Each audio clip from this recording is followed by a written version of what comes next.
ગીર સોમનાથ જિલ્લાના વિકાસને વેગ આપવા માટે પ્રભારી મંત્રી પરસોત્તમ સોલંકીની વર્ચ્યુઅલ ઉપસ્થિતિમાં ઇણાજ ખાતે જિલ્લા આયોજન મંડળની બેઠક યોજવામાં આવી હતી।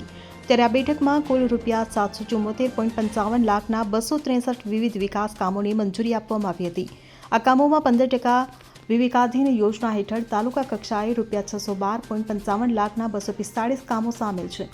5% પ્રોત્સાહક યોજના હેઠળ ₹10 લાખના 3 કામો, ખાસ પ્લાન યોજના હેઠળ ₹25 લાખના 5 કામો અને નગરપાલિકા વિવેકાધીન યોજના હેઠળ ₹77 લાખના 10 કામોની સમાવેશ થાય છે।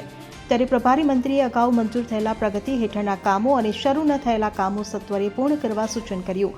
તેમણે ગ્રામ્ય કક્ષાના સંતુલિત વિકાસ માટે વિલેજ પ્રોફાઇલ આધારિત આયોજન પર ભાર મૂક્યો હતો।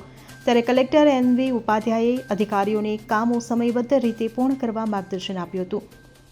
ત્યારે જિલ્લા આયોજન અધિકારી જી.સી. ઠાકુરે કોડીનાર, વેરાવળ, ઉના, સુત્રાપાડા, તાલાળા અને ગીરગઢડા વિસ્તારના વિવિધ કામોની માહિતી આપી। કલેક્ટરે જળસિંચન કાર્યોમાં જનપ્રતિનિધિઓની સક્રિય ભાગીદારી માટે આહવાન કર્યું હતું।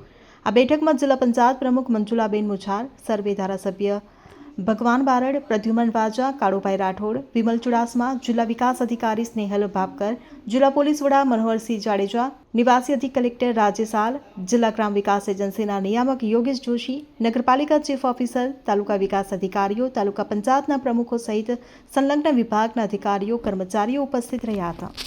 Bureau report CN24 news. હવે જુઓ દેશ દુનિયાની તમામ ખબરો તમારી આંગળીના ટેરવે।